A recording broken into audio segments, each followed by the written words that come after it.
क्या इसका अर्थ है? So applications of trigonometry is basically used to find the heights and distances.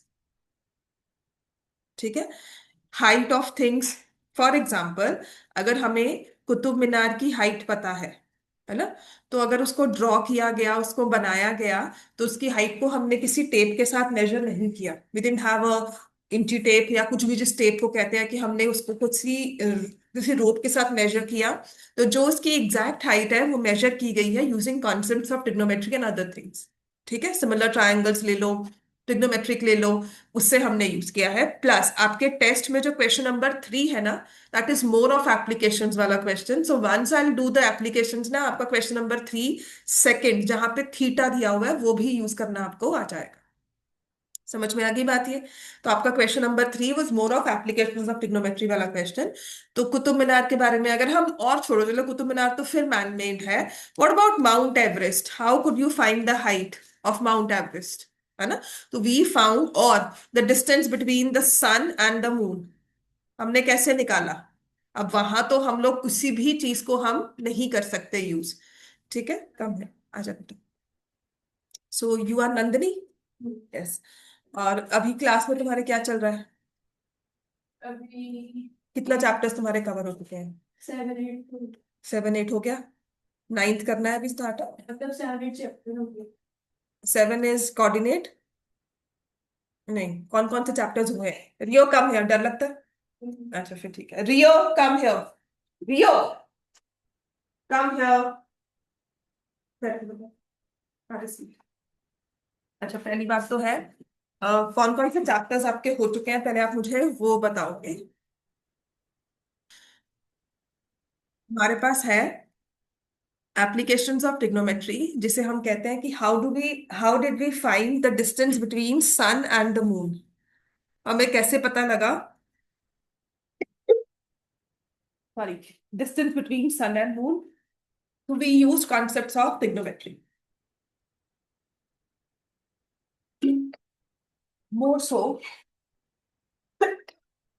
अगर किसी टारगेट पे फायर करना होता है, जैसे कि कोई भी क्या बोलते हैं उसको, नॉट द सैटेलाइट्स, जब वॉर होता है तो क्या भेजते हैं हम लोग? मिसाइल्स भेजते हैं, तो किसी ना किसी टारगेट को हिट करना होता है। तो how do we attune that कि नहीं वहीं जाकर उस टारगेट पे हिट करें? तो we use the concept of trigonometry. ठीक हो गई बात ये? तो यहां से because we calculate distances and heights using this concept. समझ में आ गया? तो ट्रिग्नोमेट्री में ना सबसे पहली एप्लीकेशंस में सबसे पहली जो रिक्वायरमेंट होती है ना, वो होता है to draw the diagram correctly. एक चीज याद रखना, जब भी टावर कहा जाएगा, कोई भी बिल्डिंग कही जाएगी, तो उसको आप शो करते हो with a vertical height, vertical line के साथ ऐसे शो करते हो। तो vertical line shows the height. ठीक है, और जब हम हॉरिजॉन्टल लाइन ड्रॉ करते हैं तो वो शो करता है डिस्टेंस। एप्लीकेशंस में ना 70% वर्क इज ऑफ डायग्राम। अगर आपको डायग्राम ड्रॉ करना आ गया, तो आपका पूरा एप्लीकेशन ऑफ ट्रिग्नोमेट्री आपसे सॉल्व हो जाएगा, बिकॉज उसके बाद कैलकुलेशंस गलती नहीं होती। बहुत कम चांसेस है गलती हो कि हमने रेशियो गलत लगा ली, फिर रेशियो की वैल्यू को, जो साइन टेबल हमने प्रॉपर वैल्यूज का ड्रॉ किया था, उसको गलत यूज किया। ये बहुत कम चांसेस होते हैं, but 70% is of the work is of diagram. तो पहले फोकस करना है, डायग्राम ड्रॉ करो। तो जब भी टावर, बिल्डिंग, किसी भी चीज की बात की जाएगी, पोल, तो हम उसे मानकर चलेंगे कि वो 90 डिग्रीज पर है टू द ग्राउंड, राइट? अब हम कहाँ से यूज करते हैं ट्रिग्नोमेट्री को, कैसे यूज करते हैं? फॉर एग्जाम्पल, ट्रिग्नोमेट्री में एक चीज होती है आई लेवल। ठीक है, for example I am looking at you, right? अब मुझे उस एसी को देखना है, तो मैं अपने विजन को स्लाइटली अप करूंगी। मुझे फैन देखना है रूम में, तो स्लाइटली अप होगा। यू आर स्टैंडिंग, छत पे खड़े हो, नीचे आप किसी को देख रहे हो, ठीक है ना? आप स्ट्रेट देख रहे हो, तो हमारा जो आई लेवल होता है वो हमेशा क्या होता है? स्ट्रेट। हम जरा सा भी विजन को अप एंड डाउन करते हैं, ठीक है ना, तो हम किसी ऑब्जेक्ट को देख रहे हैं। क्लियर हो गया? अब अगर आप आई लेवल यहां पर है, and if you are looking at an object, which is because you are looking straight, आपका जो विजन होता है वो हमेशा स्ट्रेट होता है, हम ऊपर देख के नहीं चलते हैं। ठीक है, so this is called horizontal. जो आई लेवल होता है ना, उसको स्ट्रेट में अगर हम ड्रॉ करेंगे तो ड्रॉ होती है लाइन हॉरिजॉन्टल। समझ में आ गया? अब आपको यहां पर ऊपर किसी ऑब्जेक्ट को व्यू करना है। Now you looking up, upwards. तुम स्ट्रेट देख रहे हो, तुम्हें ऊपर से किसी ने आवाज लगाई, तुमने उसको ऊपर चेक किया, और एक टावर सामने दिखा, तुमने उसका हाईएस्ट पॉइंट चेक किया कि हाईएस्ट पॉइंट पर एक कुछ भी बना हुआ है, कोई पिक्चर लगी हुई है। कोई बिल्डिंग के सामने जाते हो तो आप कहते हो कि उस फ्लोर पे देखो। राइट? तो जब हम किसी भी ऑब्जेक्ट को अपवर्ड्स करके देख रहे हैं, तो जो हॉरिजॉन्टल, तो आपका जो विजन वाला लाइन है वो कैसे हो गया, आप इधर चला गया। विजन वाला लाइन हॉरिजॉन्टल से अपवर्ड्स मूव कर गया। ठीक है? और जो ये एंगल बनता है इसे हम बोलते हैं एंगल ऑफ एलिवेशन। ड्रॉ करो। एंगल ऑफ एलिवेशन क्या होता है? When you look at an object which is upwards, जब आपने किसी भी चीज को देखने के लिए अपने आई लेवल को अप किया है। ठीक है? दैट वी से इज एंगल ऑफ एलिवेशन।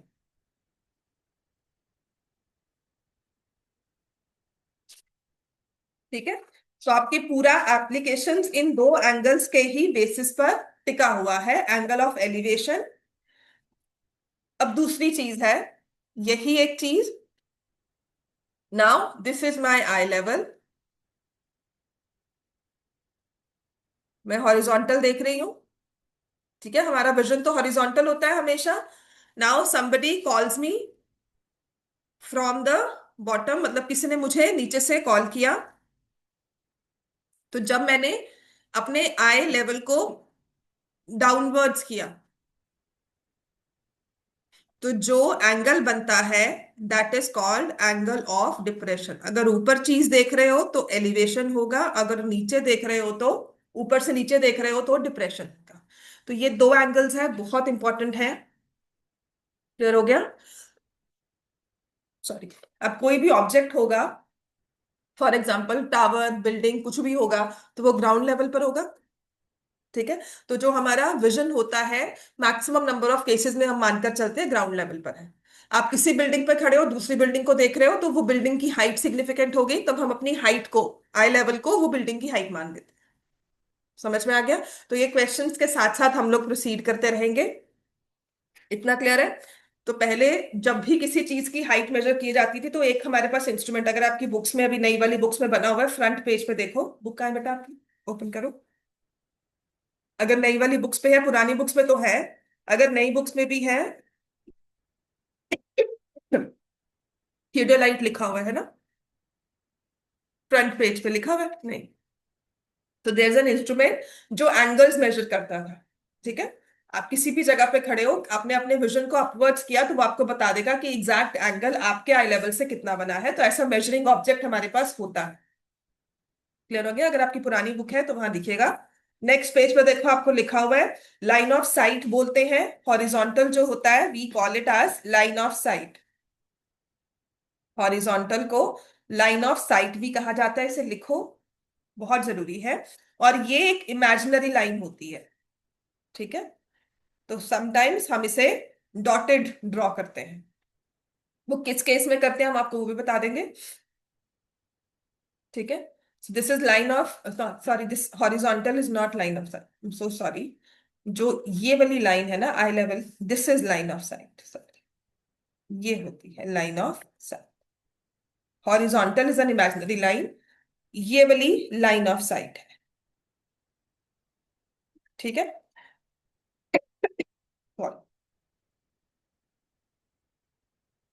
ठीक है?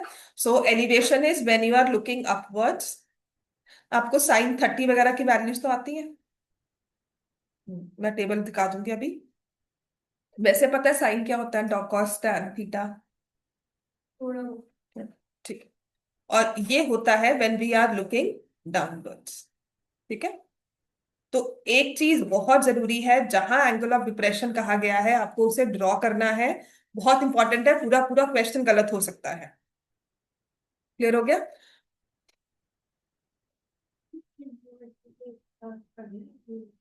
किसके? 8th चैप्टर के? हाँ। बहुत एक्स्ट्रा है, सम स्पेशल क्वेश्चंस करके मैंने असाइनमेंट में लिखे हुए हैं, बहुत सारे क्वेश्चंस हैं, वो साथ साथ करवाऊंगी।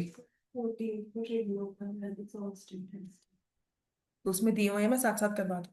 ठीक है, अब आ जाओ, हमारे पास है एग्जाम्पल वन, हमारा फर्स्ट क्वेश्चन ऑफ एप्लीकेशन। आपको ये दो तरह के ही क्वेश्चंस करने हैं। उससे पहले you need to remember your values. Sine theta 0 degree, 30 degree, 45, 60, 90। Sine ratio हमें पता है ना क्या होती है, ऑपोजिट अपॉन हाइपोटेन्यूज। ये सब रेशियोज ही काम आएंगी इसमें, फॉर्मूलाज बहुत कम लगते हैं, आइडेंटिटीज बहुत कम लगती हैं इसमें। So we know sine theta, किसी भी ट्रायंगल की बात की जाए, अगर एक्यूट एंगल थीटा है तो साइन थीटा, इस थीटा के ऑपोजिट को हम परपेंडिकुलर बोलते हैं या opposite side. This is hypotenuse in all cases. Theta के साथ लगने वाले को बेस बोलते हैं, थीटा के साथ जो एडजेसेंट होता है, या फिर इसे हम बोलते हैं एडजेसेंट साइड। तो साइन थीटा क्या होता है, परपेंडिकुलर अपॉन हाइपोटेन्यूज, ये आता है। हाँ, लिखो इसको, जिसे हम लिखेंगे ऑपोजिट साइड अपॉन हाइपोटेन्यूज। ऐसे ही कॉस थीटा क्या होता है, बेस अपॉन हाइपोटेन्यूज, जिसे हम बोलेंगे एडजेसेंट साइड अपॉन हाइपोटेन्यूज। और फिर हमारी रेशियो होती है tan theta, which is perpendicular upon base, opposite upon adjacent. ये तीन रेशियो याद करनी है। 90% हम tan यूज करते हैं, बहुत कम होगा किसी केस में हमने साइन थीटा यूज किया। 90% tan थीटा यूज होता है एप्लीकेशन में। ठीक है, फिर मैंने आपको ये वैल्यूज भी लर्न करनी सिखाई थी, how to find 0 degree, 30 degree, है ना।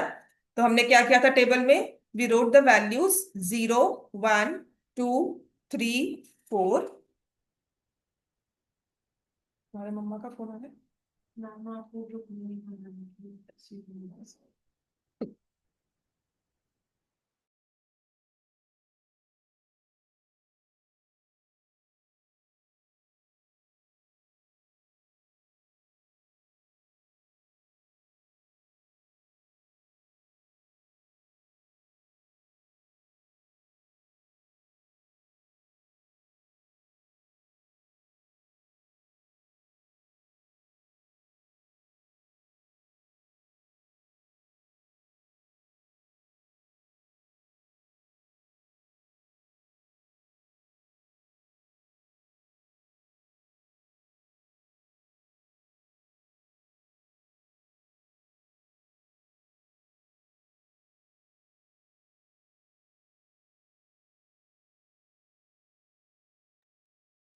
ठीक है, तो इसको फिर आपने डिवाइड बाय 4 करना होता है,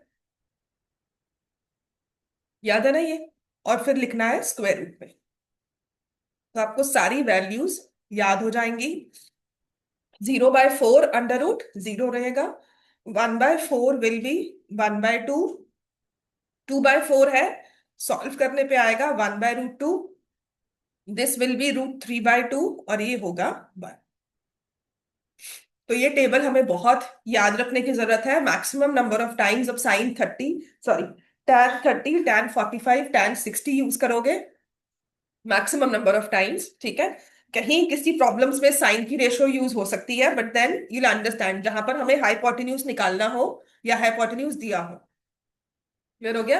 अब अगर हमें कॉस निकालना है, after we found these values, sine की हमने सारी रेशियोज निकाल ली, तो अगर मुझे कॉस निकालना है तो जो साइन 90 में लिखा है आई राइट इन कॉस, साइन 60 में √3/2 लिखा है तो वो कॉस 30 में मैं लिख दूंगी। ठीक है, साइन 45, अब देखो इस वैल्यू को यहां लिख दिया, इस वैल्यू को यहां लिख दिया, तो अब ये वाली वैल्यू आएगी, इट विल कम हियर, ये वाली वैल्यू विल कम अंडर 60। ठीक है, 1/2, और ऐसे ही 0 डिग्री यहां आ जाएगा। क्लियर हो गया सबको ये। ठीक है, अब आएंगे टैन पर। तो टैन रेशियो हम फॉर्म करते हैं by sine theta by cos theta. तो 0/1 इज 0, 1/2 अपॉन √3/2, ये 2 2 कैंसिल हो गया, 1/√3 इज tan 30। tan 45 1 होता है। ठीक है। अब √3/2 अपॉन 1/2 करोगे तो tan 60 आएगा √3, और ये होता है 1/0, विच वी से इज नॉट डिफाइंड। क्लियर हो गया इतना सबको? ठीक है। तो ये वैल्यूज हमें याद रखनी है। अब आ जाओ एग्जाम्पल नंबर 1। ठीक है, आपकी बुक्स में जो भी पेज है, मेरे पास पुरानी बुक है यहाँ पर। एग्जाम्पल 1, इसमें कुछ भी डिलीटेड नहीं है। सारे क्वेश्चंस होंगे आपको, अगर डिलीटेड होंगे तो I let you know. A tower stands vertically on a ground. ठीक है। तो टावर को हमने एक वर्टिकल लाइन से शो करना है। और tower stands vertical on a ground. तो ये हमने बनाया, देखो यहाँ पर, पहले देखो ground level, and this is the height of tower. ठीक है। From a point on the ground, इस ग्राउंड पर कोई भी एक पॉइंट ले लिया, उसको मैंने पी मान लिया, which is 15 meters away from the foot of the tower. देखो ये टावर है, ये इसका टॉप ले लिया, दिस इज द फुट और द बॉटम। ठीक है। दिस इज द फुट, ये हमारा बिल्कुल फुट ऑफ द टावर हो गया, या बॉटम ऑफ द टावर। तो इसी, जहां पर ग्राउंड लेवल पे टावर होगा, वहीं से आप इधर जाओगे, ग्राउंड लेवल पर ही कोई पॉइंट है, from a point on the ground, जो कि 15 meters अवे है फ्रॉम दिस फुट। तो 15 मीटर दूर खड़े होकर आप टावर के टॉप को देख रहे हो। ठीक है।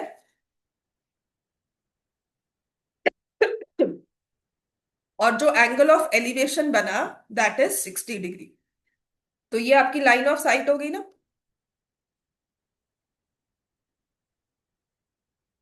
क्लियर हो गया? टॉप ऑफ द टावर, उसको मैंने वर्टिकली शो किया, मतलब यहां पर I don't need to have that, कोई मुझे ड्राइंग बनाने की इसमें जरूरत नहीं है। This is point A, this is point B, and point on the ground as P. समझ में आ गया? अब एप्लीकेशंस में सबसे जरूरी नेक्स्ट एक तो डायग्राम है, उसके बाद है इस डायग्राम को डिस्क्राइब करना। ठीक है। So A B is the tower,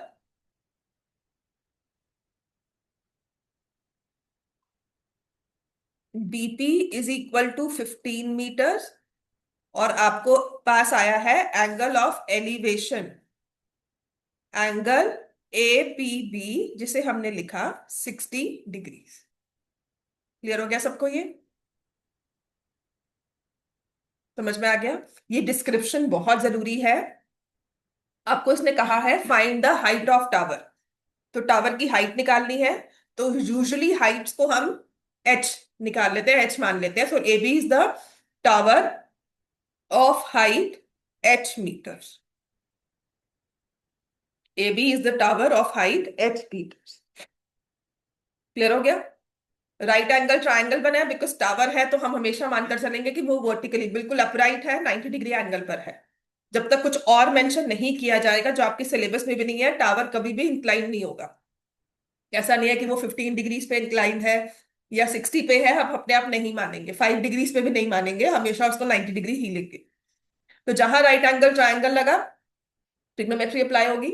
so whenever you are given one angle and any one side, trigonometry apply हो सकती है, और राइट एंगल ट्राइंगल है। समझ में आ गया? Right angle triangle, one angle one side. हम क्या लिखेंगे अब इसमें? In triangle A B P, हमेशा क्या करना, देखो, देयर विल बी टीचर्स, जो मुझे भी सिखाया गया था कि तुम्हें जो निकालना होता है उसे न्यूमरेटर में रखो।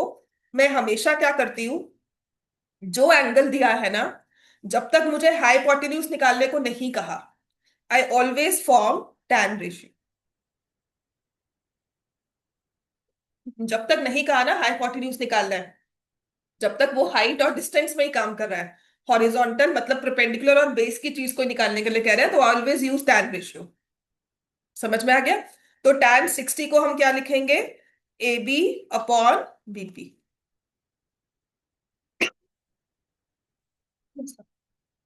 वैल्यूज को रिप्लेस कर दो। tan 60 √3 है, ए बी एच लिख लेंगे, और बीपी को क्या लेंगे? 15। समझ में आ गया? अब एच निकालना है, क्रॉस मल्टीप्लाई कर दिया, so it will be 15√3 metres. समझ में आ गया? एंड जब तक √3 की वैल्यू नहीं दी गई, यहां मल्टीप्लाई नहीं करोगे। अगर मान लो क्वेश्चन में लिखा होता टेक √3 एज 1.7, 1.732, 1.73, तब आपने मल्टीप्लाई करना है, वरना यही आपका आंसर है। ठीक है, अपने आप से √3 की वैल्यू नहीं लगानी, नहीं लगानी होती। सीबीएसई नहीं करता, तुम्हारे स्कूल में कहते हैं। बिकॉज तुम क्या लगाओगे, तुमने 1.732 लगा लिया, फिर 1.73 लगाया, सबके आंसर्स वो पॉइंट्स में कवर हो जाएंगे ना। जब तक आपको मेंशन नहीं किया होगा या हमारे पास कोई इन्फॉर्मेशन नहीं आती, देखो अगर आंसर ही देखोगे ना, उसमें वैल्यू नहीं लगाई थी, लगा दो। ठीक है, आंसर वो करवाते हैं।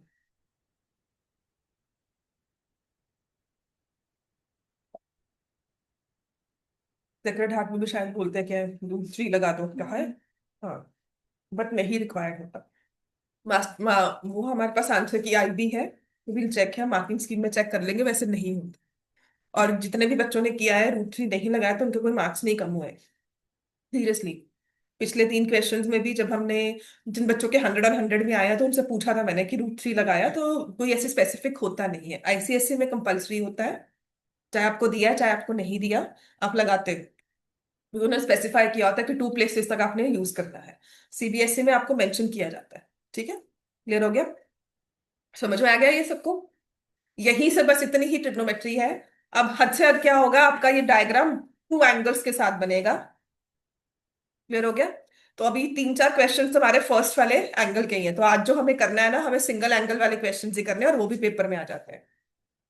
क्लियर हो गया इतना? और ये एमसीक्यूज में भी आ जाते हैं। एग्जाम्पल नंबर 2 पे आ जाओ।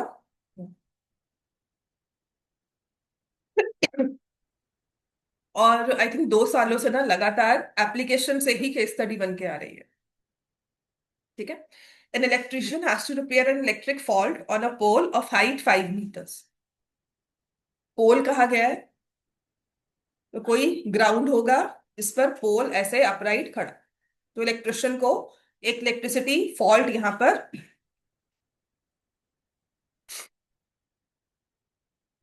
रिपेयर करना है, और हाइट पोल की दी हुई है 5 मीटर्स, तो मैं यहां पर इस पोल को नेम दे दूंगी, A B is the pole of height 5 metres. तो आपको इस डायग्राम को अपने डिस्क्राइब करना बहुत जरूरी है। एंड समटाइम्स क्वेश्चन ये भी आ सकता है कि सिर्फ डायग्राम ड्रॉ करो, डिटेल्ड डायग्राम कहा जाता है। ठीक है, pole of height 5 metres, she needs to reach a point 1.3 metre below below the top. तो पूरे पोल की जो हाइट है वो 5 मीटर्स है, लेकिन उसे एक ऐसे पॉइंट पर पहुंचना है जो टॉप से 1.3 मीटर बिलो है। ठीक है, तो C is a point 1.3 metre below A, तो that means A C is 1.3 meter, यही कहा गया। 1.3 मीटर बिलो द टॉप। ना in due course you realize कि ये जो सी पॉइंट है, इसको ऐसे लिखने की भी जरूरत नहीं है, आप एसी लिख दोगे 1.3, that is also fine. Now what should be the length of ladder that she should use when inclined at. अब लैडर कहीं भी रखेगी तो ग्राउंड पे ही रखेगी, तो यहाँ पे लैडर रखा। ठीक है, तो वो कहते हैं कि वो किस लेंथ ऑफ लैडर यूज करे, कि अगर मैं इस लेंथ पर, इस पॉइंट पे खड़ी हूं, यहां पर हूं, तो अगर मैं सी तक जा रही हूं, तो जो एंगल ऑफ एलिवेशन है that should be 60 degree. So I need to find the length of ladder. ठीक है, तो अगर मैंने इसे पॉइंट पी माना, so P C is the length of ladder. Also find how far from the foot of the pole. तो foot of the पोल ये है, इस फुट से हम कितनी दूर फुट ऑफ द लैडर को रखें। समझ में आ गया? इस फुट ऑफ द पोल से कितनी दूर इस पॉइंट को हम रखें, लैडर के फुट को रखें। और आपको दिया हुआ है √3 इज 1.73। तो जब भी डिस्टेंस होगा तो उसे यूजुअली आप एक्स लोगे, जब भी हाइट की बात आती है तो उसे एच लेते हो, और लेंथ ऑफ लैडर है तो आपने उसे एल मीटर। ठीक है। BP is X metres. अच्छा, जो लेंथ ऑफ लैडर है वो इस राइट एंगल ट्राइंगल में क्या शो कर रही है? हाइपोटेन्यूज शो कर रही है। ठीक है। अब आपको पता है A B is 5 metres, A C is 1.3 metres. So can you find the length of B C? समझ में आ रहा है? ए सी 5 मीटर, ए बी पूरा 5 मीटर्स है, ए सी 1.3 मीटर्स है। तो बीसी की लेंथ निकालनी होगी तो हम क्या करेंगे? बताओ। माइनस किसको माइनस करेंगे? ए बी और ए सी को, which will be 5 meters minus 1.3 meters.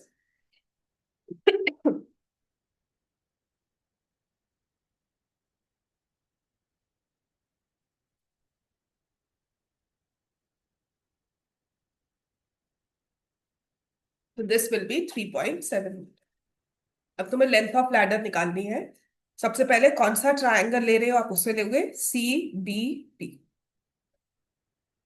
अब तुम्हें लेंथ निकालनी है, एंगल दिया हुआ है और ये साइड दी हुई है। सो आई विल फाइंड साइन 60 वाली रेशो। हाइपोटेन्यूज निकालना है, ऑपोजिट वाली साइड दी हुई है 60 को, तो साइन 60 हमने लिया। Opposite is BC, hypotenuse is CP. Sine 60 की रेशो देखो टेबल में से √3/2 होती है। टेबल चेक करो, √3/2 होती है। तो मुझे ये वैल्यू याद रखनी है, वरना टेबल फॉर्म करोगे उसको बार बार रेफर करके लिख लोगे। बीसी की लेंथ आपको क्या दी हुई है? 3.7। और सीपी हमें निकाल, हम क्रॉस मल्टीप्लाई कर देंगे। ठीक है। So CP is equal to 7.4 upon √3। Cross multiply कर दो, ये 2 और 3.7 मल्टीप्लाई होगा, √3 सीपी यहां पर आ जाएगा, √3। ठीक है। अब इसको अगर सॉल्व करना है तो हमेशा पहले रैशनलाइज करो। √3 की वैल्यू को पुट कर दो जो लिखा है 1.73, और इसको सॉल्व करो। इजी रहेगा रादर देन डिवाइडिंग बाय 1.7। समझ में आ गया? समझ में आ गया सबको ये? ठीक है। मैं डिस्क्रिप्शन को इरेज कर रही हूँ क्योंकि मुझे सेकंड पार्ट भी सॉल्व करना है। डायग्राम नहीं, बस इतना सा। ठीक हो गया?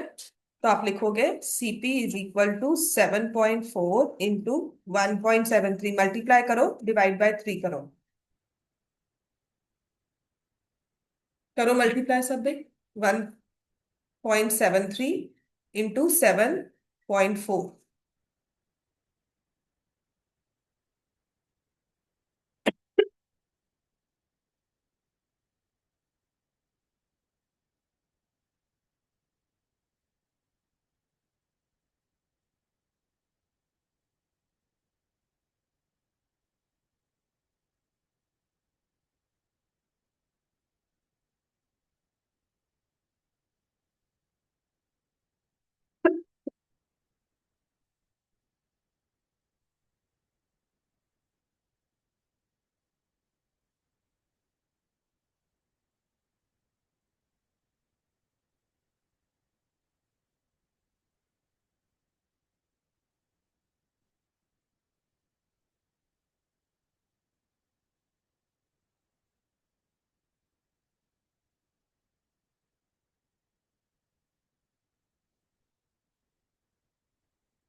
कितना आ रहा है आंसर?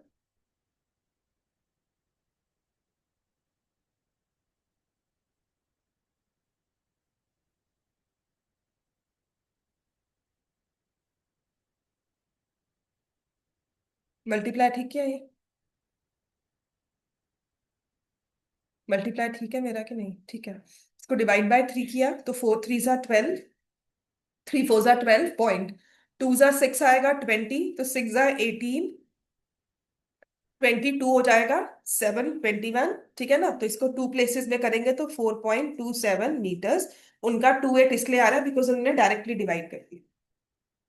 समझ में आ गया? Right, so 4.27 metres is the approximate answer. Clear हो गया इतना? तो अब हम फाइंड करेंगे डिस्टेंस। ठीक है, ट्रायंगल हमारा वही रहेगा। In triangle B C B P, अब मुझे बीपी निकालना है ना, तो मैं हमेशा टैन की रेशो फाइंड करूंगी। Tan 60 is CB upon BP. मैं हमेशा टैन को क्यों फिक्स करती हूँ? Because I I remember the value. मुझे ये नहीं सोचना होगा कि मैंने कॉट 60 यूज किया तो 1/√3 होगा या √3 होगा। सो बाय द टाइम प्रैक्टिस खत्म होगी ना, हमें क्लियर होगा कि tan 30 is 1/√3, tan 60 is √3। Clearly याद होगा। तो ये कब फायदा होता है कि लास्ट के 10 मिनट्स पड़ेगा, पूरा एक क्वेश्चन करने वाला है केस स्टडी का। तो उसमें पैनिक भी करोगे ना तो √3 यूज करोगे, वहां पे कंफ्यूज होकर नहीं बैठोगे कि √3 यूज करूँ या 1/√3 यूज करूँ। समझ में आया? तो इसलिए I always fix the ratio. ये √3 होता है, चेक कर सकते हो टेबल से। सीबी आप लिखोगे 3.7, और बीपी को आपने लिखना है एज एक्स। तुम एडजेसेंट है, तुम्हें ये दिया नहीं हुआ पहले, या तो तुम एक्स निकालो फिर उसके बाद कॉस करो। ठीक है ना? कॉस तब लगाओगे जब आपके पास ये साइड है। तो यूजुअली हमें हाइट दी होती है तो मैंने साइन लगाई क्योंकि मुझे ऑपोजिट साइड दी है। निकालना मुझे हाइपोटेन्यूज। ठीक है, अब एक्स निकालेंगे तो लिखेंगे 3.7। ठीक है, तो इसको हम लोग सॉल्व करेंगे। 3.7 √3/3 मल्टीप्लाई कर लो।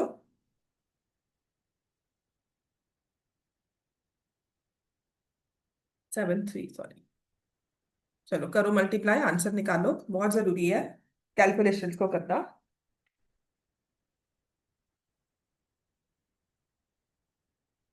फिर उसके बाद हम करेंगे एग्जाम्पल 3। आज सिर्फ वन ट्राइंगल वाले एग्जाम्पल्स करेंगे, क्वेश्चंस करेंगे जिसमें सिर्फ एक एंगल है हमारे पास, तो उसके बाद एक्सरसाइज भी स्टार्ट कर देंगे। ठीक है।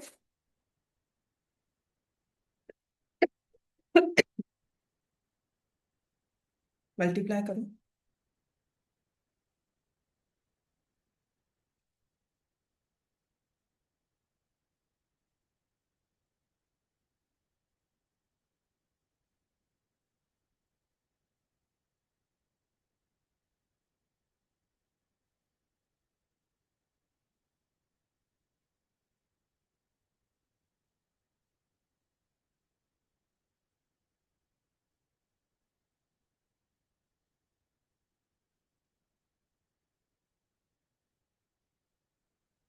6.401 डिवाइडेड बाय 3, सो टू जा 6, 1, 3 आ जाएगा 10, 3, और फिर 3 आएगा ना, राइट। 10 आ गया ना, तो 3 से 9 गया, तो उन्होंने लेवल पे 3 ही लिखा है। तो अप्रोक्सीमेटली उन्होंने इसलिए लिखा है बिकॉज डायरेक्टली √3 से डिवाइड कर दिया, but this is also right answer. समझ में आ गया? एग्जाम्पल 3 करें आप। क्लियर हो गया सबको? समझ में आ रहा है? चलो एग्जाम्पल 3 करो।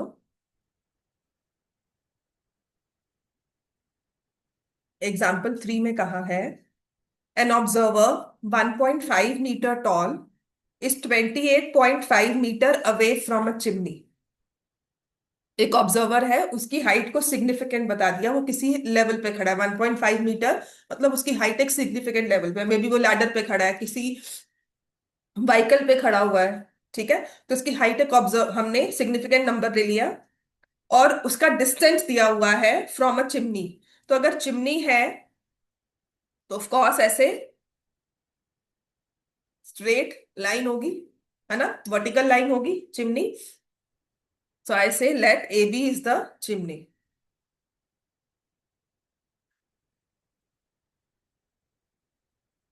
अब इस फुट ऑफ द चिमनी से 28.5 मीटर दूर एक ऑब्जर्वर है, इसको हम पॉइंट बी ले लेते हैं। समझ में आ गया ना? ऑब्वियसली कहीं ग्राउंड लेवल पर ही होगा, लेकिन वो यहां से नहीं देख रहा, उसको एक हमने हाइट प्रोवाइड कर दी है जो कि है 1.5 मीटर्स। तो इसको सी लिख दिया कि CP is the height of observer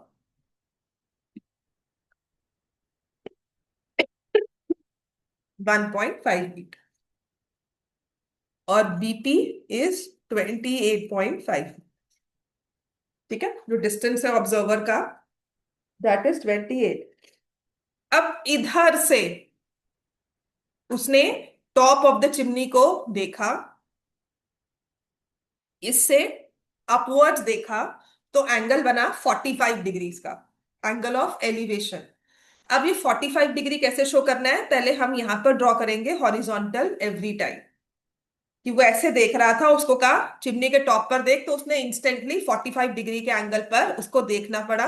he must be having some binoculars. ठीक है, वो सामने देख रहा है, उसको कहा वहां ऊपर देखो, तो उसने बाइनोकुलर्स को अपवर्ड्स किया, तो जो एंगल बना वो 45 डिग्री था। क्लियर हो गया? आपको हमेशा 30, 60, 45 ये तीन एंगल्स ही दिए जाएंगे, बिकॉज इसके अलावा आपके पास कोई और एंगल नहीं है, उसकी वैल्यू निकालनी आपको नहीं सिखाई थी। Otherwise we have 48 degrees, we have 50 degrees, उसका हमारे पास प्रॉपर टेबल होता है टू फाइंड द वैल्यूज। इनकी वैल्यूज हम याद कर लेते हैं, स्टैंडर्ड वैल्यूज हैं ये, ठीक है, इन एंगल्स की। Otherwise we have 48 degrees, we have 62 degrees, we have 94 degrees, हर एक एंगल है हमारे पास और सबकी वैल्यूज हैं। ठीक है, तो 45 डिग्रीज पर है। Now it says what is the height of the chimney. तो पहली चीज जो यहां पर आपको ध्यान रखनी है कि जब भी आपने हाइट लेनी है ना, वो कंप्लीट लेना है। ठीक है, let A B the height of chimney which is h metres. हमेशा कंप्लीट हाइट लेना। अब ट्रिग्नोमेट्री में ना, ज्योमेट्री वाली चीजें हमने प्रूव नहीं करनी है। कि देखो ये भी 90 डिग्री पर उसकी हॉरिजॉन्टल वाली लाइन थी। ठीक है, चिमनी भी 90 डिग्री पर है, ये भी 90 डिग्री पर है। मान लो इस पॉइंट को मैंने नेम दिया डी, जब हॉरिजॉन्टल जाकर टकराई चिमनी से तो वो पॉइंट डी बन गया, राइट? तो जो हमारे पास आएगा C P B D is a rectangle. इसको प्रूव नहीं करना, ये हमेशा एक हमारी प्रूव्ड चीज होगी जिसे हमने यूज करना है। तो इससे क्या हो जाएगा कि BP is equal to C D which is equal to 28.5 metres. तो ये भी हमारे पास आ गया 28.5 metres. CP is equal to B D which is 1.5 metres. तो ये भी मेरे पास आ गया 1.5 मीटर्स। ठीक है, मैं आपको क्यों बोलूंगी कि आपने कंप्लीट हाइट लेनी है। देखो क्या होता है कि जब आप थोड़ा सीख जाओगे ना, तो आप कहोगे एडी को एच ले ले, फिर उसमें बाद में 1.5 ऐड करना होता है। Every year I have like 100 बच्चे हैं ना, तो 10 बच्चे कहते हैं कि वो हम 1.5 ऐड करना भूल गए, है ना? देर आर, ऐसा नहीं कि ट्रिग्नोमेट्री में समटाइम्स इन अदर क्वेश्चंस कि हमें age of some of ages of father and son पूछा था, हमने सिर्फ फादर की एज निकाली, वो 48 का ऑप्शन दिखा, मैंने उसको मार्क कर दिया। 36 दिखा, मैंने उसे मार्क कर दिया। 36 + 12 48 ने मैंने मिस कर दिया। तो आपका एमसीक्यू तो गलत हो गया ना, आपको सम पूछा गया है, आपने फादर की एज को मार्क कर दिया। तो हमेशा इन चीजों का ध्यान रखना है। And I have like queries every year कि मैम अब कितने मार्क्स कटेंगे इसमें, या हमने वो प्लस नहीं किया। तो इस चीज को रिजॉल्व करने के लिए मैं हमेशा कहती हूँ कि जिसको निकालना है ना, उसको एच ले लो। क्लियर हो गया? तो आपका बी डी 1.5 आ गया। तो can you find the length of AD? AD की लेंथ कैसे निकालोगे? अब ये सेकंड स्टेप होता है ऑफ अंडरस्टैंडिंग। एडी की लेंथ कैसे निकालेंगे? उसे हम लिखेंगे A B minus B D, है ना? उसे हम लिखेंगे A B minus B D. समझ में आ गया? तो ए बी कितना है? ए बी कितना है? कितना लिया हुआ है हमने ए बी? एच। और बी डी कितना लिया है?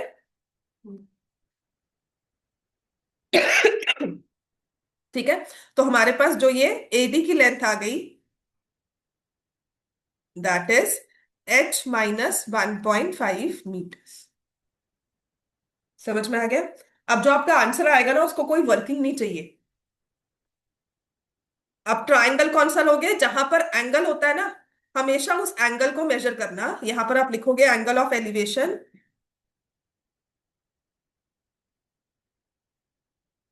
Which is angle ACD is 45 degrees. ठीक है, ये चीज भी लिख लोगे, angle of elevation ACD is 45 degrees. तो जो एंगल बना है ना वही ट्रायंगल लेना है। एंगल का नाम लिखा ना ACD, तो आपने ट्रायंगल भी कौन सा लेना होगा, इन ट्रायंगल ACD। ठीक है, अब यूजुअली राइट एंगल ट्रायंगल है ना, तो ADC लिख लेते हैं। समझ में आ गया? समझ में आ गया ना? अगर कंफ्यूजन आता नहीं कौन सा ट्रायंगल ले, तो आपने जो एंगल बनाया ना वही वाला ट्रायंगल लेना है, उसी के वर्टिसेस से ट्रायंगल बनेगा। कोशिश करना कि जो राइट एंगल का वर्टेक्स है उसे सेंटर में लिखो। किसी फॉर्मेट में लिखा जाता है। अब देखो, तुम्हें निकालना क्या है, हाइट। AD निकालना है, और तुम्हें CD दिया हुआ है। हाइपोटेन्यूज का तो कोई काम नहीं है ना, तो कौन सी रेशियो यूज करूंगी, ऑपोजिट और एडजेसेंट के साथ है, तो कौन सी रेट यूज करेंगे, tan 45। अब यहाँ पर आप कह सकते हो कॉट भी यूज कर सकते हैं, but I will prefer tan 45, क्योंकि मुझे सोचना नहीं है cot 30 cot 60 में मुझे कंफ्यूज नहीं होना है। ठीक है, तो tan 45 is AD upon CD, है ना, बस इस रेशियो को ध्यान से लिखना। tan 45 में it will not matter, because tan 45 क्या होता है, 1, है ना। तो अगर आपने CD बाय AD भी लिख दिया तो गलत नहीं होगा आपका आंसर, लेकिन यहां पर आपके नंबर कट जाएंगे। तो मेक श्योर आपने AD बाय CD लिखना है। फिर tan 45 की रेशियो 1 होती है, आपने 1 लिखा। AD को आप क्या लिखोगे, H-1.5, और CD को क्या लिखोगे, 28.5। ठीक है, अब क्रॉस मल्टीप्लाई कर दो, तो H-1.5 इज 28.5। देखो ये 1.5 अपने आप जाकर आपके आंसर में ऐड हो गया। समझ में आ गया? तो अब जो आपका आंसर आया ना, जल्दी जल्दी में जो भी हमने आंसर निकाला, उसमें कोई और वर्किंग नहीं चाहिए, ये आपका फाइनल आंसर है। समझ में आ गई? तो therefore height of the chimney is 30 metres. लिखो, एंड में आपने लिखना है height of chimney is 30 metres. यही हमारा आंसर। ठीक है, और तो नहीं कुछ खाता निकालने के लिए इसमें? देखो इसने बाद में ऐड किया है ना, आप अपनी वर्क नेक्स्ट पेज पे देखो।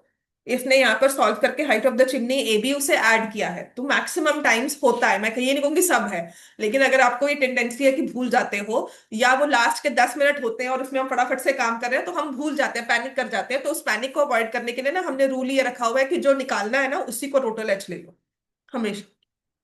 क्लियर हो गया? तो वो आधा एक नंबर हमारा नहीं कटेगा इसमें। क्लियर हो गया? तो हाइट ऑफ चिमनी इज। अब आ जाओ एक्सरसाइज, बिकॉज एग्जाम्पल 4 वाले क्वेश्चंस एग्जैक्टली पेपर में आते हैं, पर अभी हम लोग फर्स्ट एक एंगल वाला करेंगे। मैक्सिमम 2 एंगल्स वाले क्वेश्चन पूछे जाएंगे, 3 एंगल्स वाला आपको नहीं आएगा। क्लियर हो गया? अब आ जाओ exercise 9.1। Exercise 9.1, question number 1। A circus artist is climbing a 20-meter long rope which is tightly stretched and tied from the top of a vertical pole to the ground। बात को समझो। जो पोल है, जो रोप है, यूजुअली हमें लगता है कि हॉरिजॉन्टल होगी, लेकिन यहाँ पे क्या लिखा है, which is tied from the top of a vertical pole. तो कोई वर्टिकल पोल है उसके टॉप से ग्राउंड तक हमने रोप को टाई किया है। ठीक है, और रोप की हमें लेंथ दी हुई है 20 मीटर लॉन्ग। सो AB जो है हमारा पोल है, AC is the rope, AC is the rope of length 20 meters, AB is the pole। बात समझ में आ गई? और BC of course ground level है, क्योंकि पोल हवा में थोड़ी ना होगा, ग्राउंड पे कहीं ना कहीं लगा होगा, तो वो हमें एक्सप्लेन नहीं करना कि BC ग्राउंड लेवल है, वो पता ही होता है हमें। ठीक है, find the height of the pole. So AB is the pole of height H meters. AB की हाइट को हमने ले लिया as H meters, angle made by the rope with the ground level, angle made by the rope with the ground level is 30 degree. So ये angle ए C B कितना हो गया? 30 degree. अब जो एंगल का नाम लिखा है ना आपने, उसी को हम,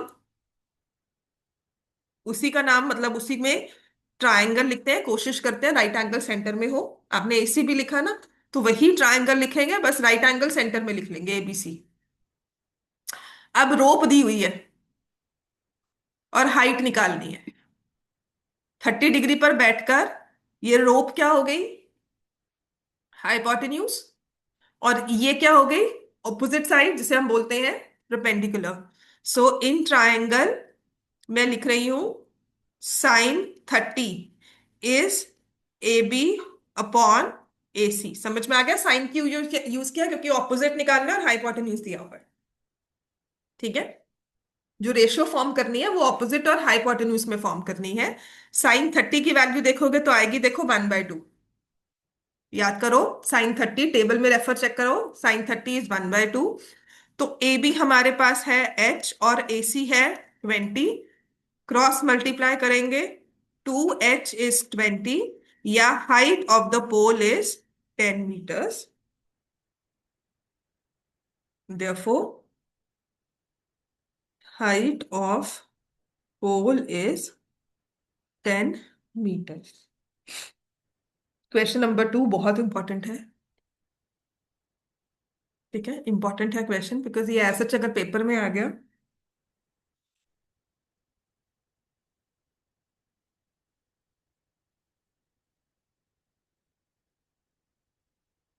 लिख लिया सबने? ठीक है।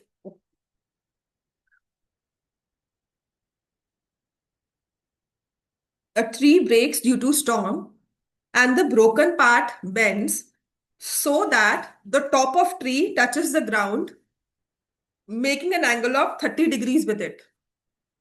तो देखो क्या होगा, कोई ग्राउंड लेवल है जिसपे ट्री ऐसे हमने स्टैंडिंग पोजीशन में है 90 डिग्री एंगल पर। फिर होता क्या है कि ये किसी पॉइंट पर आकर टूट गया।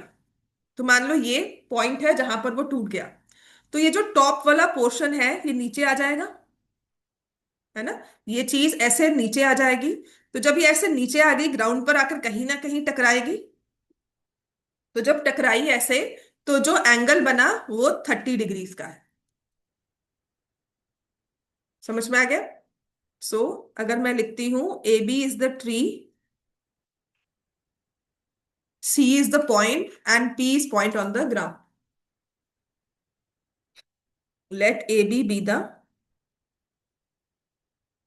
ट्री बिफोर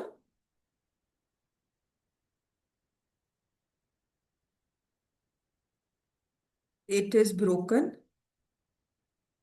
ठीक है, the distance between the foot of the tree to the point where the top touches the ground is 8 meters। ठीक है, so BP is equal to 8 meters, angle B P C is 30 degree. सबसे बड़ी चीज, ये जो AC वाला part है ये सीपी बन गया। सो can I say AC is equal to CP. AC वाला पोर्शन टूटकर नीचे आ गया, तो जो एसी ऐसे था वो नीचे हो गया, तो जो लेंथ है वो तो सेम रहेगी ना एसी की। So AC is equal to CP is one major thing that we need to use here. Clear हो गया? तो ट्रायंगल लेंगे, उसने कहा है what is the height of tree. तो इस केस में हाइट ऑफ द ट्री निकाल लिया before it is broken. Obviously की हाइट कितनी थी? ठीक है, तो हमें पूरा ए बी निकालना है। क्लियर हो गया? तो ट्रायंगल तो मैं लूंगी सी बी पी। हमने देखो बीपीसी लिखा था, तो हमने सिर्फ राइट एंगल को इन बिटवीन रखना है, वही लेना है, सीबीपी ले लिया। ठीक है, I need to find BC also, जो ट्री का पार्ट बिल्कुल अपराइट है, और सीपी ऑल्सो। दोनों चीजें निकालनी है मुझे। ये वाला डिस्टेंस दिया हुआ है, तो सबसे पहले मैं यूज करती हूं tan 30। जो कि होता है सीबी अपॉन बी। समझ में आ गया? tan 30 opposite side upon adjacent side. So CB upon 8, tan 30 किसके इक्वल होता है? 1/√3। तो सीबी हमारे पास आ गया 8/√3 मीटर।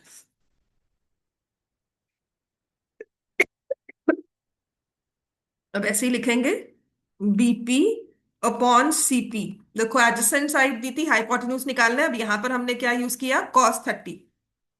समझ में आ गया ना हसरत? अब cos 30 यूज हुआ, साइन क्यों नहीं? क्योंकि ये चीज नहीं निकाल रहे। हाँ, आपने अगर बीसी यूज किया कि मैं यहां से बीसी यूज करके sin 30 लगा लूं, तो वो भी हो सकता है। सो बीपी इज 8, सीपी निकालना है। cos 30 की वैल्यू चेक करो टेबल से, तो वो होती है √3/2।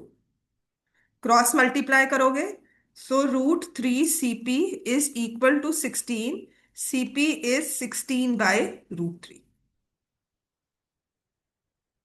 ठीक है, क्लियर हो गया? अब इसके बाद हम लिखेंगे therefore height of tree is equal to BC plus CP। 8/√3 plus 16/√3 which is 24/√3। Clear हो गया? डिनोमिनेटर्स सेम है, न्यूमिनेटर्स ऐड हो जाएंगे। 16 + 8 24। इसको अब आप रैशनलाइज करोगे, क्या आ जाएगा? 24√3/3। ये 3 और 24 कैंसिल हो गया, आंसर आ जाएगा 8√3 मीटर्स। बस इतना ही करवाऊंगी आज।